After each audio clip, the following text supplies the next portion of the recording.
everyone, and welcome to another installment of TED Excellence, the show in which we learn with our feelers. I mean feelings. And I come to you live from my Corona bunker on the moon with Dogcat Fox, a Pepperjack, and all of you. Good evening, everyone. Welcome to Thursday. Teachable Thursday. Yes, back once again into the wonderful world of off-brand TED Talks for our education and entertainment. I call it edutainment. I made that up all by myself. Hope you're all doing well this evening. Who is here with me this evening? Let's get into that first for once in a blue moon. Joining me tonight in the audience, Keeverdam, hello. Jaeger Pony, hello. Lurking Gopher, hello. Jamie Melquist, hello. Mike R, hello. Swirl Blue, hello. Check Your Logic, hello. Bridget, hello. Brittany Holland, hello. Non-Vitae Rex, hello. Lexi Mads is here. Oh my gosh, on time. What are we going to do? Is Satan skating to work today? It's a llama, hello. Jonathan Peterson, hello. Cannibalistic Wizard, hello. And who's that but? This is Kyle. Thank you so much. Hello, chat people and scribbles. Hello, Kyle. Good evening to you. Shell D, hello. Emperor W.R. Costin, hello. A2P, hello. And I think that's everybody I see at present. I'll probably do a couple more hellos later, but good evening, everyone. So, what are we looking at this evening? Well, I know, I'm pretty sure, that some time ago on a Sunday stream or something, I did take a look at social and emotional learning, or at least one perspective thereof. Now, the concept has come about again several times on Twitter in the last couple of weeks, and I know it hasn't really gone anywhere. It's been out there for a while, but I've just seen it mentioned more often, and the more I saw it, I was like, I need to refresh myself on what this is, because I have a very, very basic, I think, understanding of what the concept is. And I will give you that basic understanding now. As I understand it, and I'm happy to be corrected and or having my opinion or perspective enhanced by this presentation. As I understand it, social and emotional learning involves school teachers teaching their students about their feelings. Now, I'm sure it is far more complex and convoluted than that, and I'm probably not doing it any justice by saying that, but that is my sort of back of my mind, clawing at the cobwebs of the last time I really thought about this understanding. So that's my baseline. Now, I have other thoughts on the subject that will probably come about during the course of the presentation, so I'll save those until their time. But let's get into it either way. First off, today's bingo card is bingo card A. A as in annoyance. That is the selection from the poll that I put up on Twitter earlier today. If you'd like to take part in the poll that I occasionally put up on Twitter the day of a TED Excellence to choose the bingo card, be sure to follow me on Twitter. Links to the cards are in the description below, so get your bingo card ready. Card A. Also, and let me do this now if YouTube will let me do it. Scroll up here. There it is. I'm going to be pinning to the top of the chat box the links to GoFundMes for our friends His Kitten and Angry Illinoisian. You can take a look at the GoFundMes for specific details, but both of our friends are having some difficulties, and if you have the opportunity and ability to donate to their needs, it would be appreciated, I know, from them. So please take a look. Links are at the top of the chat box. Mr. Jiggle Trunk, hello. Megan Ring, hello. Jack Frost, hello. No Name, hello. Chicago Mike, hello. And Attack Alpaca, hello. If I missed anybody else, I apologize, but somehow YouTube's not letting me scroll up. Gwen Plain, hello. All right, with all that being said, everyone, let's get right into it. This one clocks in at just over 10 minutes, so a little shorter than your regular TEDx, but I'm sure it will be full of joy.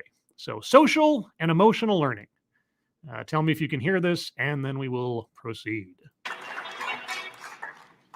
Okay, did you all hear the clapping and everything? I don't want to cut her off too early if I don't have to. Let me know. Mr. Yes, hello. J2021 Techno Druid, hello. And I think that's everybody I saw. But either way. Loud and clear, says Mike R. Rex Luna, SEL, because the normies know what CRT means now. Yeah, I'm wondering if SEL isn't sort of like, maybe that's why I've been seeing it more often, is that CRT has such a bad connotation. Something else has got to take its place. I don't know. Let's find out from our speaker. Good morning. Good morning. Is this great? I'm having so much fun already. That's great. She reminds me if you mixed like Skylar White from Breaking Bad and Carol Channing together already, but maybe that's just me. Recently, a good friend of mine told me about his 89-year-old father's wish for his grandchildren. Okay. My friend asked his dad, Uh-huh. "What do you want for your grandkids?" Okay, now before I proceed, this is an anecdote about someone else's family. Does that count for the bingo card? Ooh. Because usually it has to be the speaker. Let's wait. You might think his response was good health, a great education, a successful career, maybe even riches. But no. Okay. His response was, "I want them to be able to get back up when they fall." Oh, well, that's sweet. That's sweet. So, who teaches a kid, mind you, to get back up when they fall down? Or who ideally is the one there to teach? Able to get back up when they fall. Yeah, you can say it 3 more times. I heard you the first. Isn't that what we want for all our children? Yes. Okay. Ideally, yes. You don't want your child to fail and then just give up. Unless it's something that's impossible to do, and then they're just wasting their time. But that's a whole different thing. The strength of character. Yes. The skills for resilience. Yes. A warm toughness. Yes. Yes. How are we going to do this? Sadly, many of today's children lack fortitude. They lack fortitude? Did they have enough experience points, or did they dump it all into celerity? Some are so insecure they bully their peers. What? Children bully other kids? Oh my God. And still many seem paralyzed by their fear. I can't.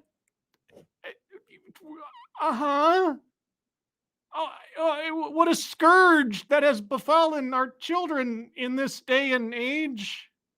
And consequently, stand by, indifferent to wrongdoing. Oh my God, they're bystanders too? They bully, paralyzed in fear, also do nothing? What has caused our children to do this in this day and age? Why is that? They're kids. They're kids, and they're operating mostly on lizard brain instinctual reflex to either dominate a situation, avoid conflict, etc. I don't know, fight or flight, etc. Oh, is this our preamble? Okay, well, sell me. I have taught students and educators for over 14 years. Okay. And in these classrooms, children were provided with the usual academic nourishment. Reading, writing, and arithmetic. Yeah, okay. Well, sounds like your teachers are doing a good job there. That's their job. Thank you, Chicago Mike. Is it me or is she sounding over dramatic? Maybe a smidge. Maybe a smidge. Ebony Williams, hello. Just want to say, and Noah Asensio, hello. But there was something missing. Oh. Students weren't taught the skills to be empathetic or caring.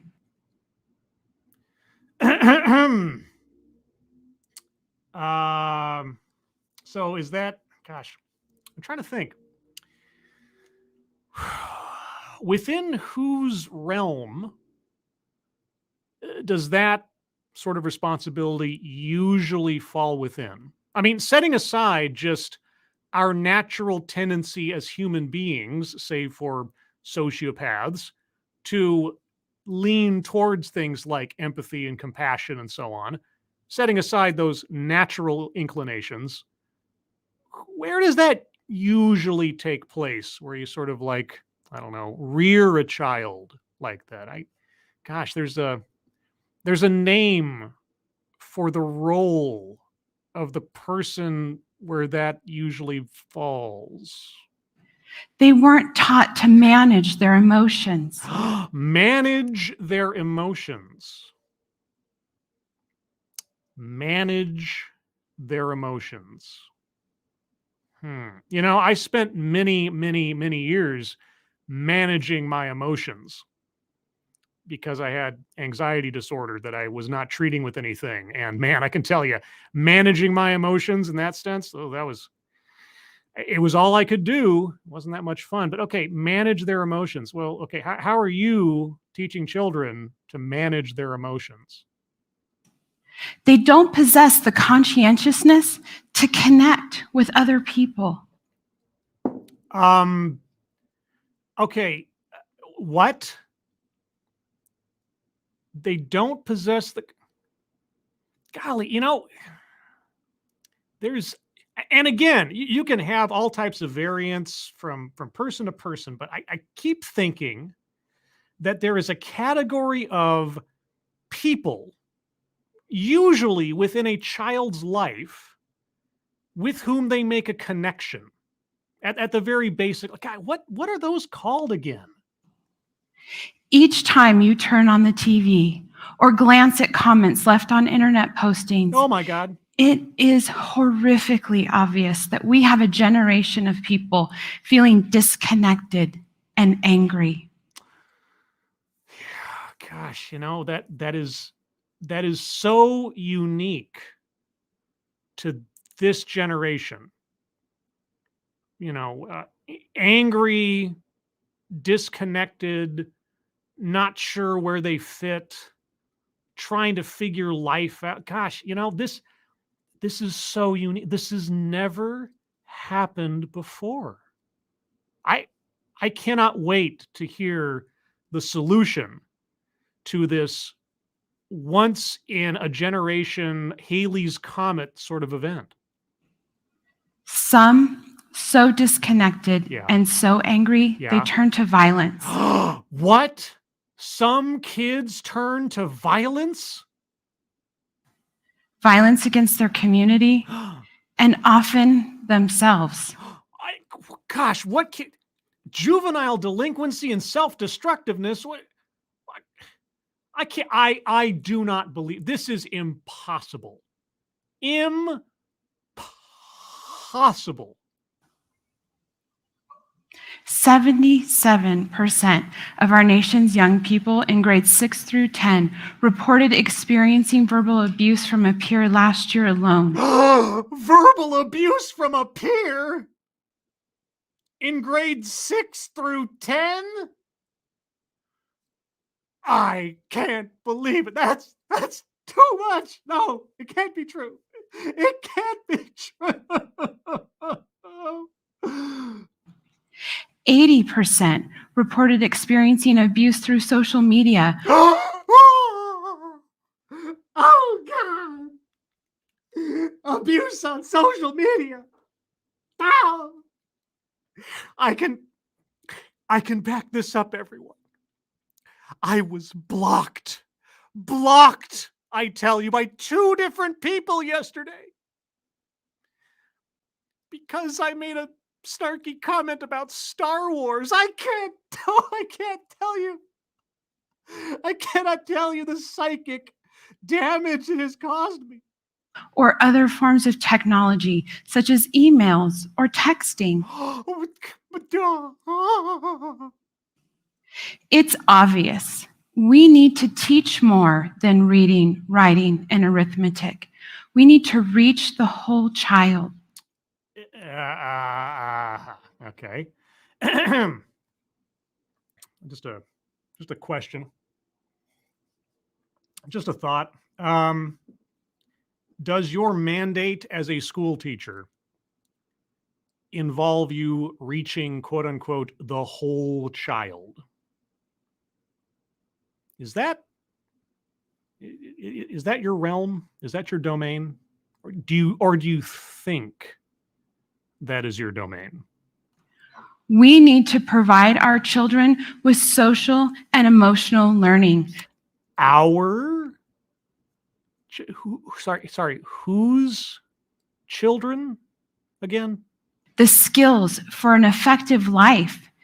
Teach awareness of self and of others, how to connect with other people, to engage in meaningful conversation, even with those that disagree with them. Okay, now on that last point, I'll agree, because that should be something that is encouraged and not discouraged. But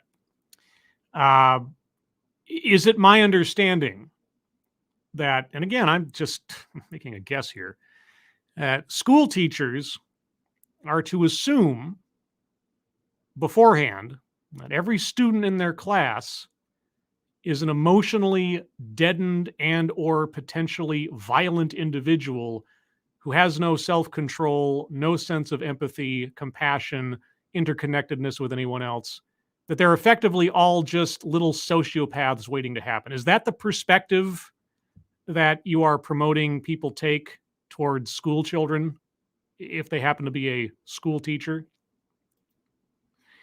Thank you, Mr. Tickletrunk. Slides, fainting couch, closer describe in case. Yes. Oh. You guys ever watch, maybe you don't. I don't know. I don't even know if it's on the air anymore. The old series on PBS, Mystery. They have their special little mystery thing. They usually play like Sherlock Holmes episodes and Hercule Poirot or Agatha Christie or something. There's a little animation at the beginning of the mystery show where you have this lady who's like, it's all very, what's his name? Gory. I forget what his first name is. The guy who like created sort of like the Addams Family. There's this lady who's laying back and she's got her hand over the back of her hand over her forehead. She's like, oh, fainting couch. That's what I always think of when it comes to fainting couches. Even though she's not on a couch, I think she's actually on top of a mausoleum or something. Anyway, just, old guy talking about an old thing. Anyway, you were telling us about, all your classroom of sociopaths.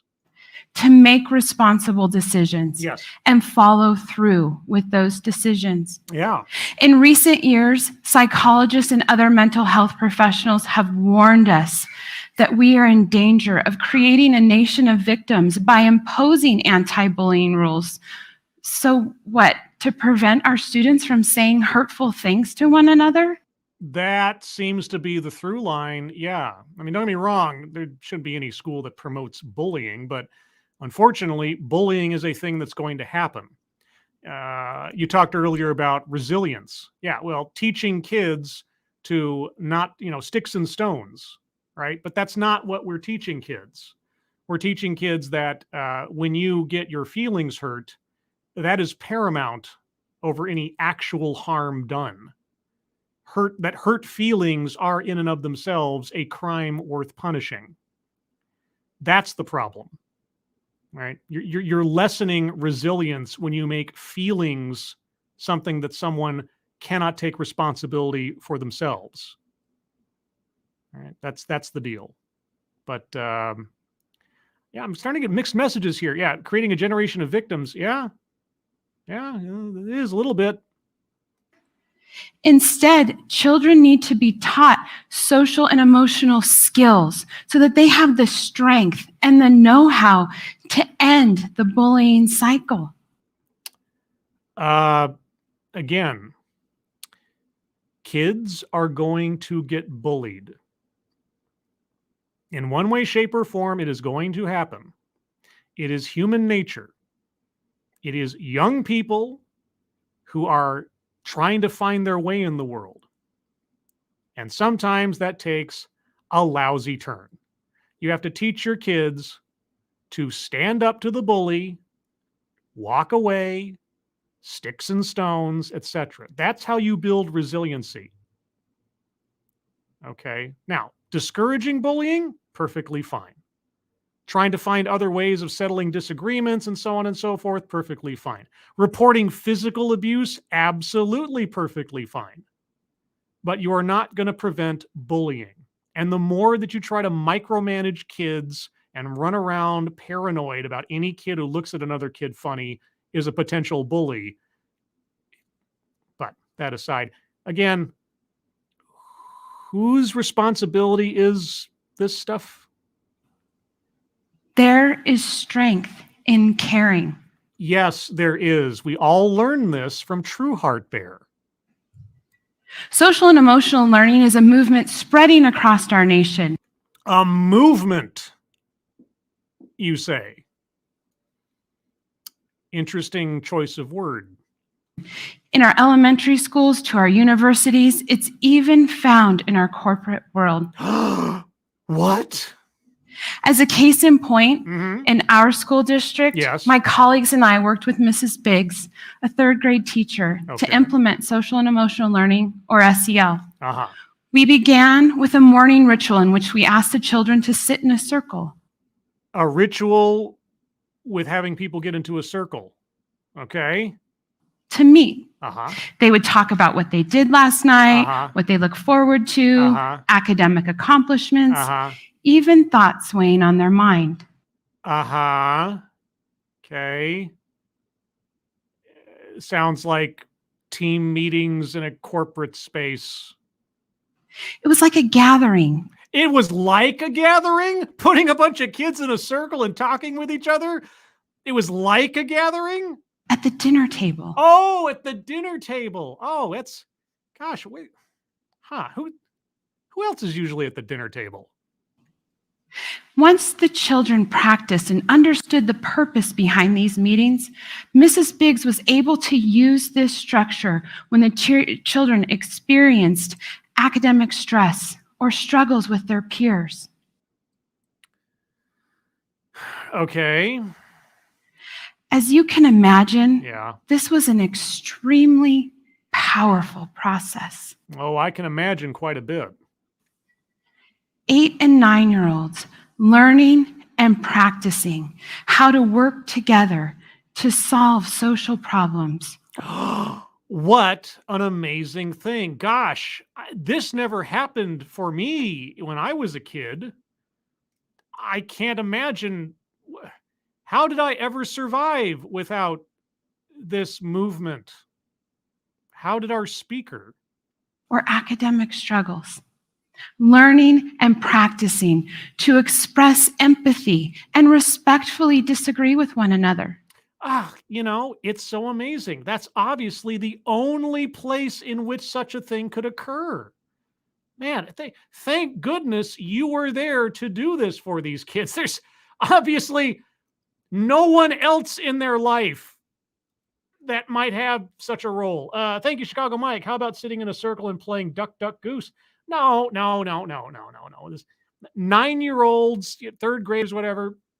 Are third graders 9-year-olds or just third grade? Anyway, third graders, no. They need to talk out everything that's going on in their heads because they have all the words and the concepts necessary to express themselves clearly one to another and the attention spans to match, So that's what you got to do. That's what you got to do. I don't know about you, but I think there are plenty of adults that need to learn how to do this too. Man, you know what? You're absolutely right. You're absolutely right. We all need some more empathy. We all need some more compassion. We all need the ability to disagree and not hate the person we disagree with. I agree with you there. Gosh, man, that's yeah, boy, you sold me. I mean, with something that broad and profound, I guess anything you say after this is just completely reasonable. I want to tell you about one little boy, Ian. I'm sorry. I have been completely neglecting the bingo card. Let's go over the bingo card really quick because we're already halfway through this presentation. Collectivize his own demographic. Do teachers count as a demographic? I mean, they do as a demographic, but was she referring to them as teachers? Has she said we as teachers yet? Systemic, institutional. I mean, kind of, sort of. Let's see. Sales pitch for product or service. Well, this is kind of a product. I'll wait and see if she's got a book attached to this. Childhood or family anecdote. Okay, she brought up somebody else's childhood or family. I'm going to circle it anyway because it doesn't say it has to be the speaker's childhood or family anecdote. And so I'll circle that one. Diversity, equity, inclusion. She hasn't said it yet. Plays victim. Herself, no. I mean, she's talked about bullying, but she's not really talked about herself. So I'm going to leave that. Microaggressions and conscious bias. Not specifically yet. Privilege, no. Contradicts own point or argument. Not yet. Patriarchy, no. Weightless example. I'm still waiting to hear how, pick themselves up. Because her first opening gambit was, I want my grandchildren to be able to pick themselves up when they fall down. Okay, where do we get to the point where what she's talking about does that? Wage gap, no. Free space, circling that one. Feminism, no. Marginalization, not yet. A list, again, has to be a formal list. Like, I have 5 steps for you to do X, Y, Z, or a card on the screen that has, 1, 2, 3 kind of thing list. It has to be a formal list, not just saying things. White supremacy, no. Word salad, I've understood what she's said, more or less. Self-vilification or wretchedness, no. Make something about race, sex, etc. for no reason. I don't think there's any non sequiturs so far. Attempt to coin new buzzword, buzz phrase. No. SEL, social emotional learning, is not new. Mind reading assumes motives. Yes. In that you're telling all the teachers out there that all their kids are inherently lacking in emotional competency. Benevolent condescension, yes. Similar reasoning there. Anecdote that probably never happened. She might be on the way to giving us an anecdote. I don't know. We'll have to judge that one. And leaves out vital context. I mean, there's something that she's been leaving out this entire time, halfway through the presentation. I'm going to give her more time to, I'm going to wait. Let's see. Okay. So I cut her off just at the beginning of a story. So let's start over. About one little boy, Ian, in Mrs. Biggs's class. Okay. Ian stood out. And you might say for all the wrong reasons. Oh, why? At first, he refused to participate in our meetings and turned his back entirely. Oh my gosh, he chose not to participate? So he was disagreeing with the format presented to him? No. Okay. Does Ian know that you're kind of shaming him at the moment? Is that nice? Is that friendly? But after a couple of months, he turned inward and faced his peers. A couple of months? Wait, you did this every morning, right? Okay. He still wouldn't speak, though. Okay, so he doesn't have to, right? But over the course of the year, he learned new skills. Oh, he learned new skills, or he was conditioned, or he was forced into it, or he didn't have a choice, or maybe he was being shamed by someone. Maybe his peers were bullying him into participating. And he translated these skills across campus. He now had the ability to manage and identify the whirlwind of emotions that come with the pressures of performing academically and socially. Oh my gosh. Well, you're the absolute savior. He obviously did not possess these things. His demonstration of not being interested in your kumbaya circle obviously showed he lacked emotional competency. And now that he's complied, well, obviously he's a better person because he's doing what you want him to. Oh my gosh, you've broken the code. Ian was at school more often, his grades went up, and he reported having more friends. I wonder if there's anything else or anyone else in his life that might have had an effect on this. Why is it so difficult for me within the universe of this presentation to think of a particular demographic of people that might have an effect on a child's life should have an effect on a child's life more so and in this realm than a school teacher? Why? Gosh, it just escapes me. SEL works. Oh. And not just for Ian. Oh. For students all across the country. Oh. Studies have found that social and emotional learning improves mental health. And ooh, what studies? What studies shows that? Studies have shown? Which ones? Improves mental health and behavior. It boosts children's social competence, and it creates more positive school climates. Oh, gosh, I mean, I guess it's just a panacea. Why isn't everyone doing this? I mean, obviously, it should be the realm of school teachers to, help usher children towards a proper emotional behavioral set.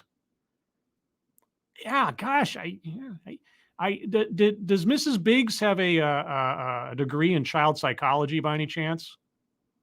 Do you?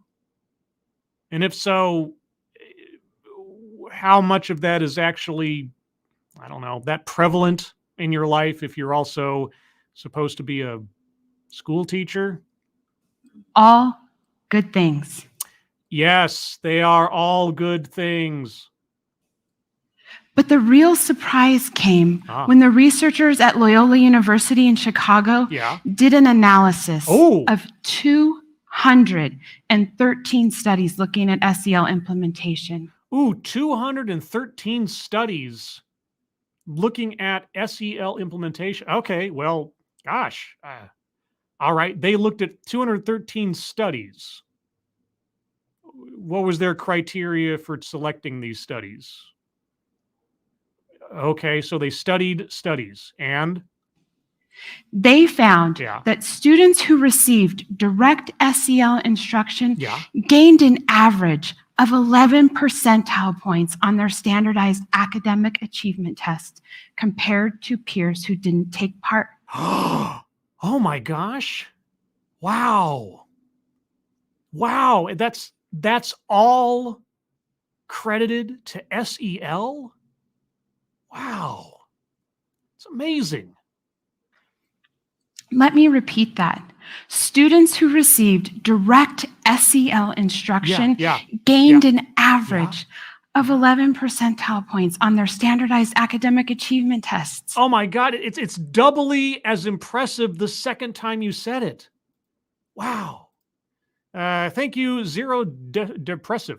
I'm getting flashbacks of the Cesar Milano episode of South Park where he conditions Cartman.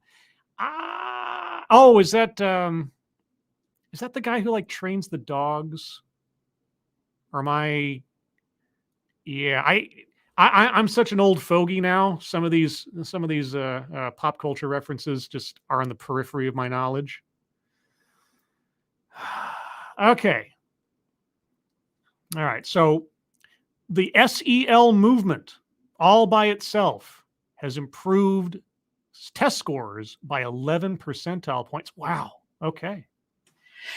This is huge. Oh, it is huge. It's so big. It's so girthy. I don't know what to do with it. Before SEL, we as educators were thrilled to see a 4 to 6% increase. Oh my God. Well, you must have been terrible teacher. Oh, wait. No. No, I couldn't have been that. No.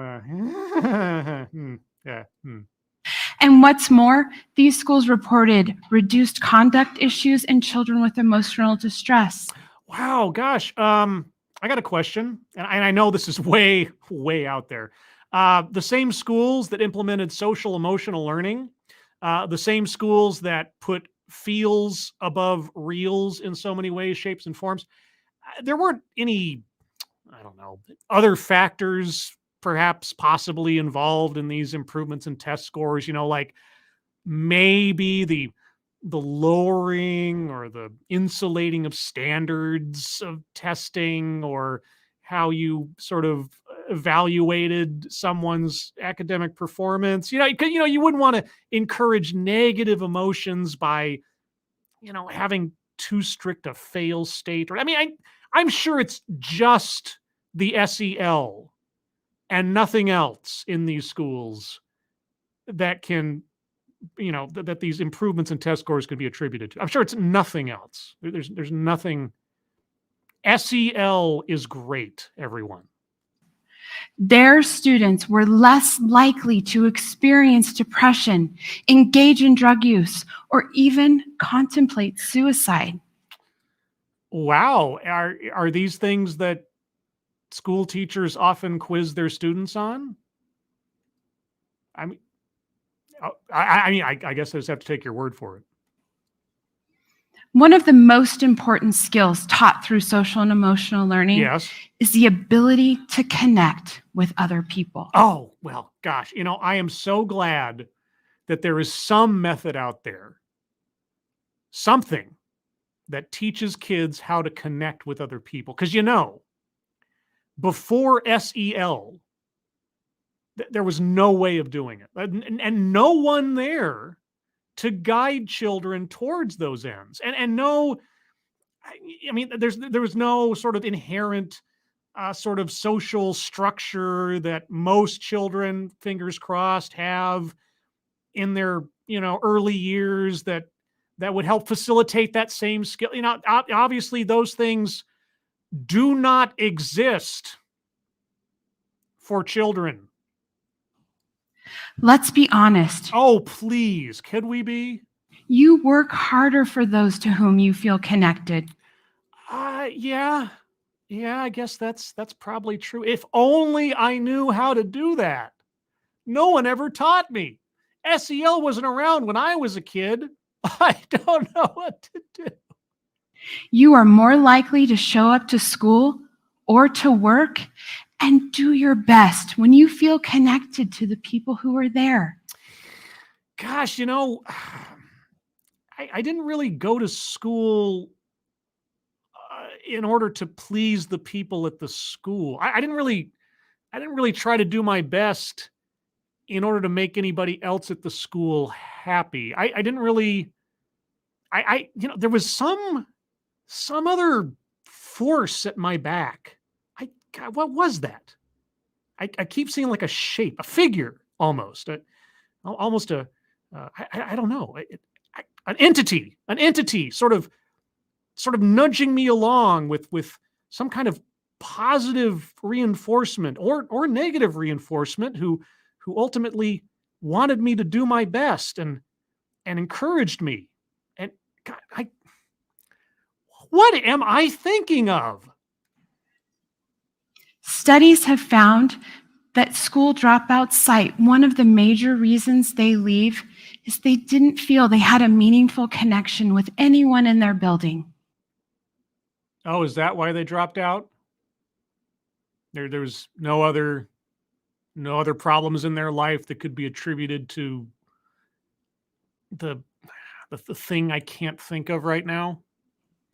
We are losing up to 7,000 students a day. To what? Dropping out? I hope you just mean dropping out and not like death. And I don't know about you, but when I think back on my schooling and my childhood, my memories are not filled with visions of lessons on how to convert fractions to decimals.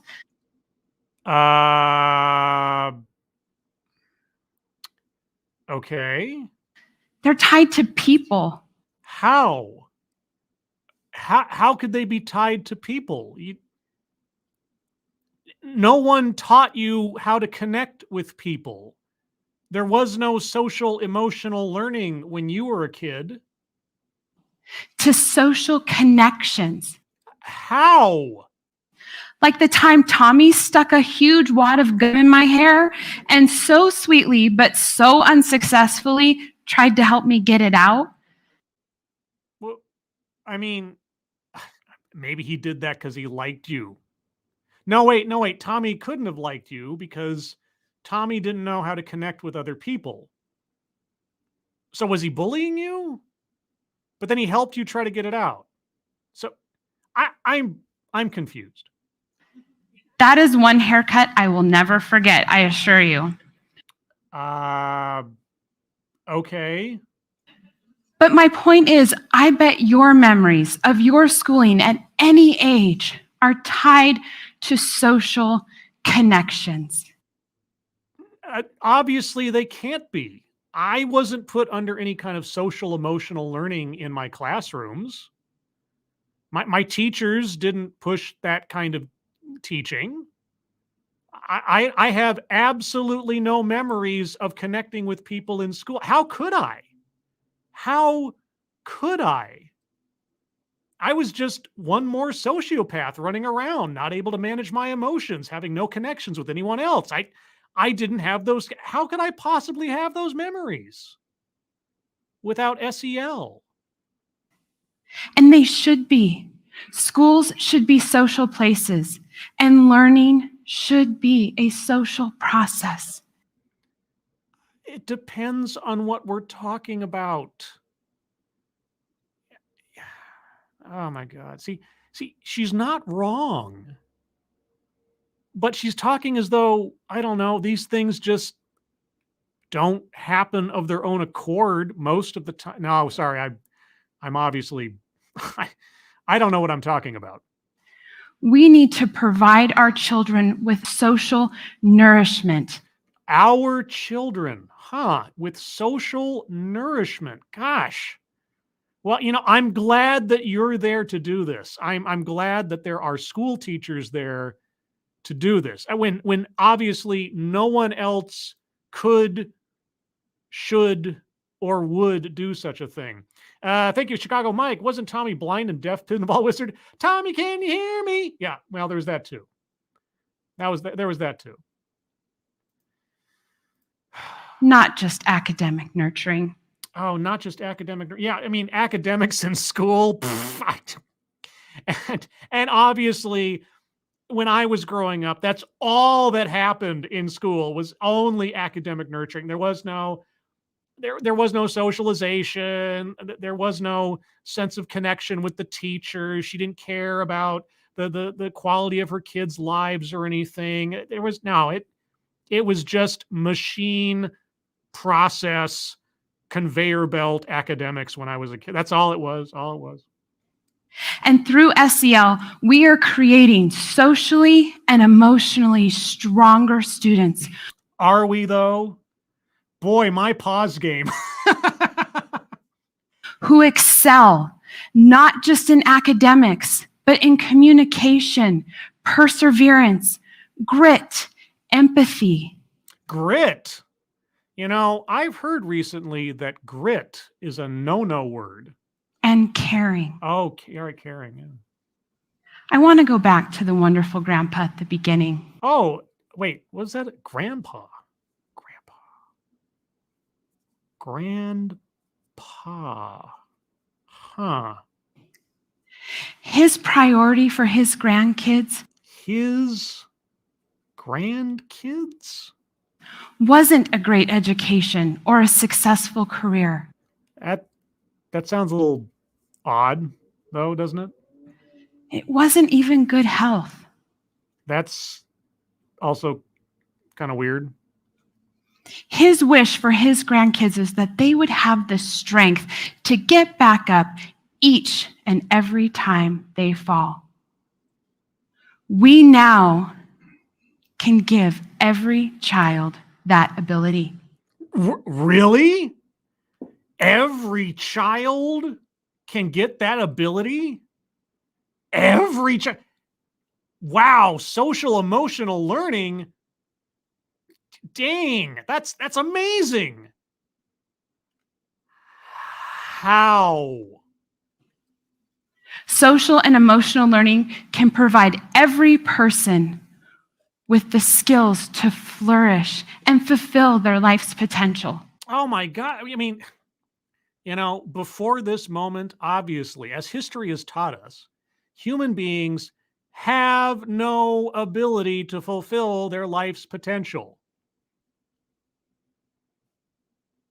Obviously. Please help me make our schools and our world better. Thank you.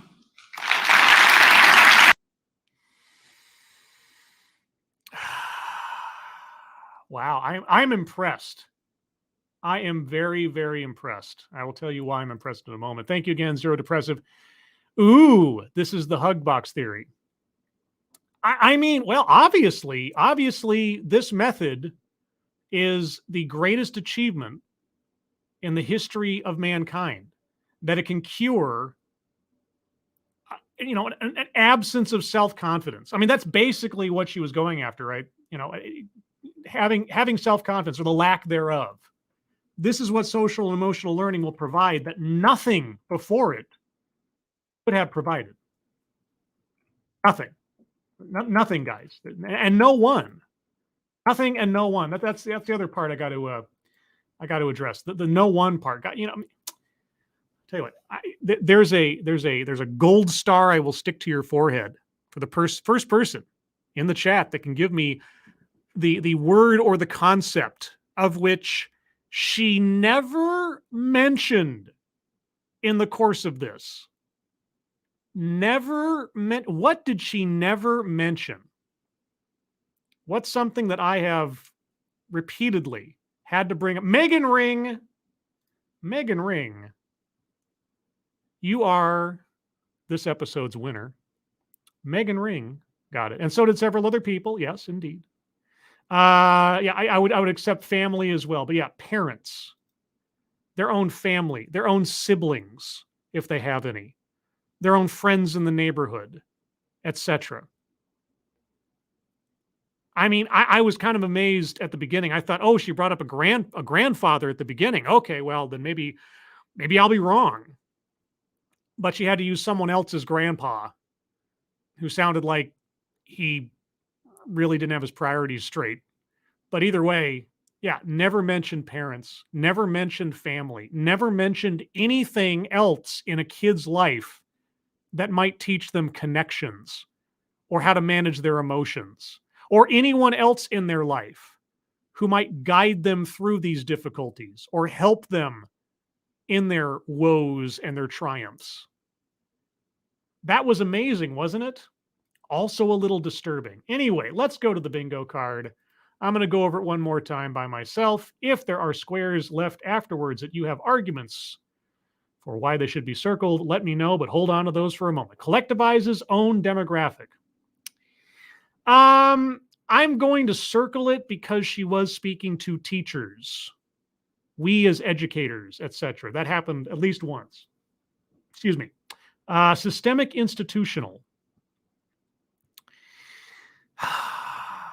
Well, I mean, she did want this to be imbued into institutions like schools.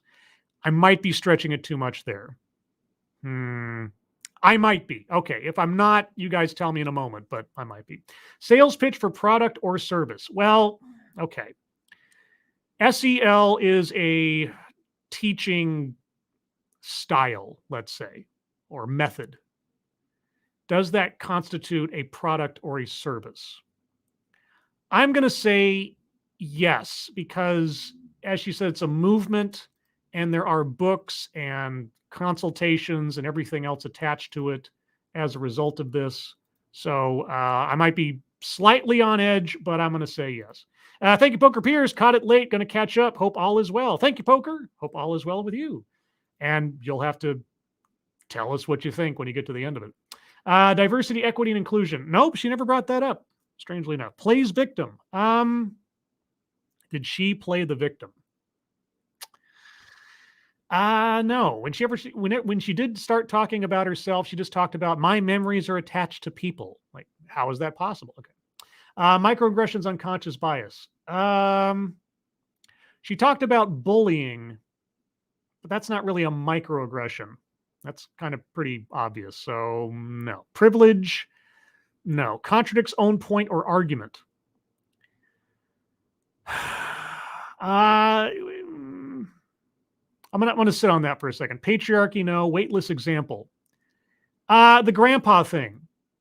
I mean, she led with that, but nothing in her talk dealt with perseverance or getting up when you fail. I mean, how does SEL teach a kid to deal with failure? Right? I mean, if that is your opening move, you would think that that would have something to do with her presentation, but she never gave us an example of this is how we taught kids to deal with failure. This is how SEL does that. Thank you, Kiefer Dam. I kind of caught it late too. Had to leave for a meeting and then come back. Sorry, you don't have to apologize. You have no reason to apologize, Kiefer Dam. Of everybody here, you have, I mean, you wouldn't have any reason to apologize otherwise, but if you did have a reason to apologize, you'd have even less. You do the bulk of the work around here, keeping an eye on things, taking care of Russian bots. You've slayed more Russian bots than anyone who's played, well, Sonic the Hedgehog, really. So hey, you're fine. You're fine. Moving on. Feminism. Oh, sorry. Country. Yeah. Patriarchy. No. Wage gap. She never talked about earnings. So no. Feminism. No. Marginalization. I mean, if I was trying to really stretch the definition for the sake of the bingo card, I could say that Ian was effectively marginalizing himself, but that might be a bridge too far. A list. She never gave a formal list, like here's 3 steps or here's 5 ways in which. I don't know. No, I'm gonna try to be more strict about the whole list thing. Maybe I should change the square to a formal list or something. White supremacy, no. Word salad. I understood everything she said. There wasn't really you didn't hear me go blah, blah, blah, blah, or have a WTF moment. I understood what she was saying. Self-vilification or wretchedness. No. Make something about race, sex, etc. for no reason. I'm trying to think if she brought up a non sequitur. I don't think so. Nothing that comes to mind anyway. You'll have to let me know. Attempt to coin new buzzword, buzz phrase. SEL, social emotional learning, is not a new buzzword, buzz phrase. She didn't say this is something I like to call, etc. Anecdote that probably never happened. There's not enough to the grandpa anecdote that I can say that it was too perfect or anything.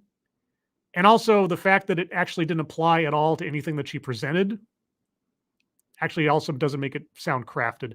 The Ian anecdote, the only question mark I have about that anecdote is the whole months later. Like he just every morning he just turned his back to the circle. It took months for that to happen.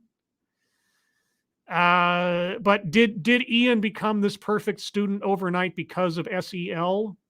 That's the part I don't believe. That's the part I don't believe. I don't believe that SEL was Ian's panacea. That's the part I don't believe. So I'm circling that one. And leaves out vital context. Parents, home life, siblings, family. Yes. Vital context. So there is the bingo card as I have it. No bingos as of yet. There's obviously room to maneuver if you guys have some arguments. They have to be pretty good arguments, though. Maybe I missed something. Systemic institutional. I'm still on the fence about that one, but I could see a good argument for that. So if you have arguments for squares to be circled, please put them in the chat now and tag me in your comments so I can, hash it out more efficiently than otherwise. Bridget. Could wage gap apply to the grade gap between those who did SEL and those who did not? Oh, I don't.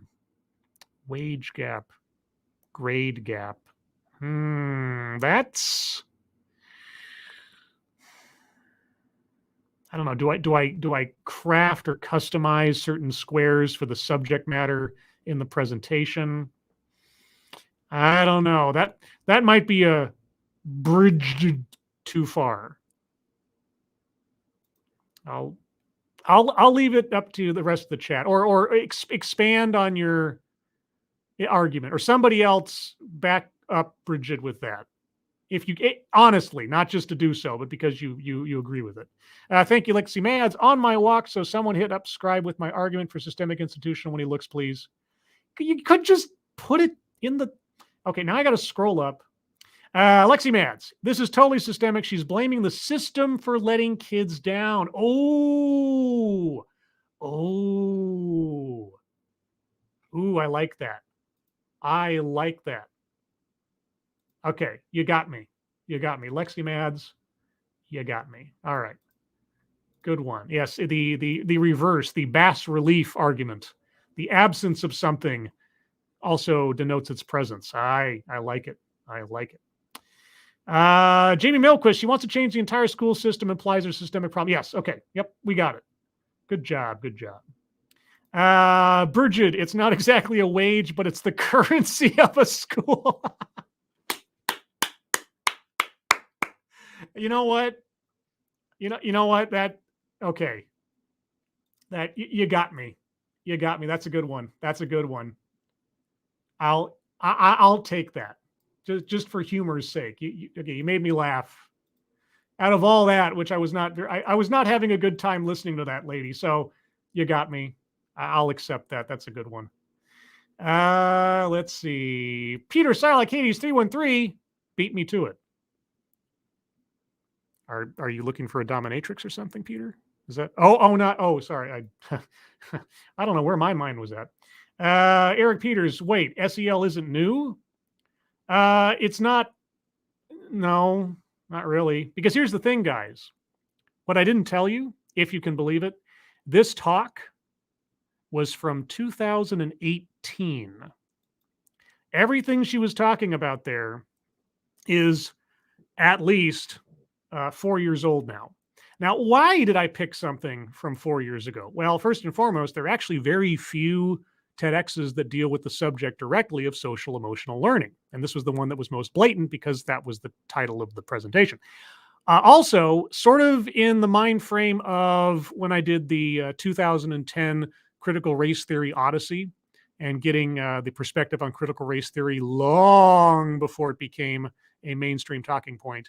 I thought it might be valuable to look back at a argument for social emotional learning that was, again, detached from the current hubbub. And I don't feel disappointed. I think I heard everything I could probably hear from someone talking about it today. Or if nothing else, we have a way to compare and contrast in the future. So there you go. Let's see. Peter Silak, Hades, filthy scribbles. I was going to make Lexi's argument for her, but Mr. Tickle Trunk beat me to it. Well, there you go. I guess things just move slower down in old Australia. Anything else from anyone else?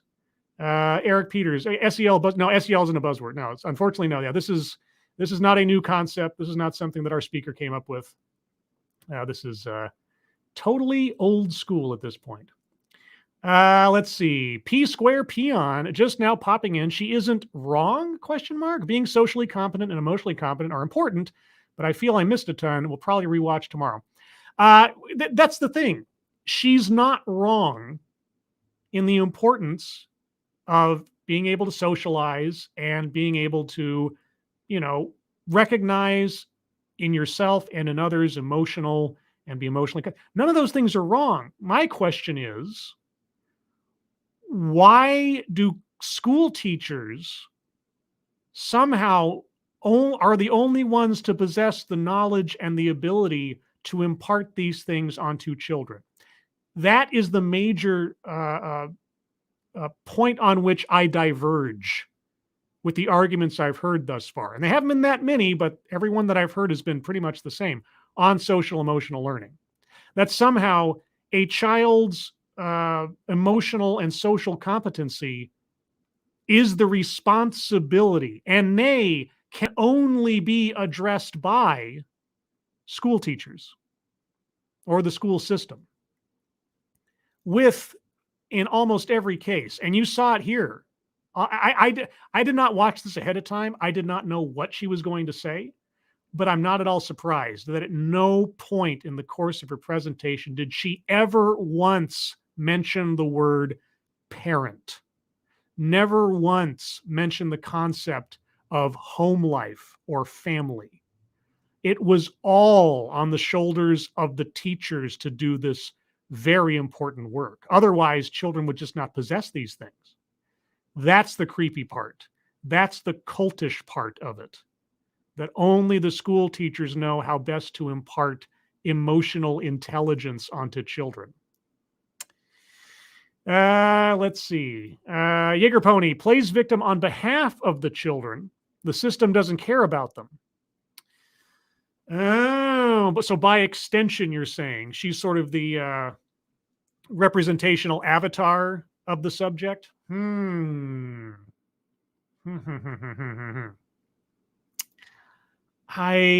Okay, it's not a bingo square, so I'm not that stringent on that, but thank you, Ms. Took a Trunk. Haven't you read Teachers Own Your Kids Now? You're not kidding. If there's one concept that hasn't changed since 2018, it is this belief system that somehow teachers are the one true guru for the proper instruction and raising of children. There are no other participants. There are no other healthful factors in it. It is up to the teacher. But back to the Jaeger Pony argument. I'm feeling after the currency of the school idea. I'm feeling generous tonight, I suppose. So yes, on behalf of the children, won't somebody please think of the children? She played victim.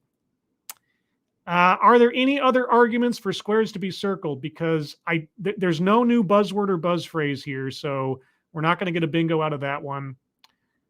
Self-vilification or wretchedness, microaggressions, diversity, equity, and Oh, wait. What was I thinking? I mean, the whole concept, right, of having the morning circles, the whole concept of gradually drawing Ian in, the whole concept of only the circle and the teachers could make Ian have connections with other people. I mean, if that's not inclusion, I don't know what is. Bingo. What? Of course! I guess that's there. Yeah. It's amazing. Oh, wait. Mike R., did I miss your thing? She mentioned how we need to take all students' feelings in consideration by respecting everyone and not using mean comments inclusion. You are also correct. If I missed that, I apologize. In the course of things, chat jumping. So credit where credit is due. Mike R. first made the inclusion argument. And so I won't think of myself as a genius, but it was the circle part of it. Speaking of circles be squared. So there you go. We have our bingo. Credit to Mike R. And my bad eyesight, I suppose. So we did get a bingo out of it. A legitimate bingo. This wasn't just a hand-me-down bingo. And there you go, everyone. And with that, I think I'm going to call it here. Oh, one thing. I was, let's say, I was encouraged through a connection to create a new product on my merchandise store. There is now a TED Excellence mug. A TED Excellence mug. So if you happen to be interested in having TED Excellence holding your favorite beverage, I don't know why you would, but if you happen to be one of those people, you can find a new TED Excellence mug on the merchandise store. Link in the description. I don't promote the merchandise store that often. I don't think to do it because this whole YouTube thing is still a glorified hobby for me. But either way, there's that. If you would like to hear more from me, look for me Sunday on this same channel at 8 a.m. Pacific, 11 a.m. Eastern for the Sunday stream. The stream I do on Sundays because Sunday is the day to stream. On Sundays. Also, please take a look at the pinned comment at the top of the chat box there for the GoFundMes of His Kitten and Angry Illinoisian, two friends of the channel, and to so many of the other YouTubers and channels in the Lords of the Night family. If you happen to have a couple of extra bucks to spare, please do think about donating them there. And with that, everyone, thank you so much for joining me. You are the greatest audience in the world. Thank you for your participation. Thank you for your argumentation. Thank you so much for your generosity. I really do appreciate it. Moderators, thank you for keeping the Russian bots at bay. You guys have the hardest job in the world, but also the happiest, because everyone here is so well behaved. You otherwise have very little to do. Everyone, I hope you have a good rest of your Thursday night. I hope you have a good rest of your week and weekend. I hope you are all safe and well. If you are not well, please get well soon, and I'll see you on the next one. Take care. Bye-bye.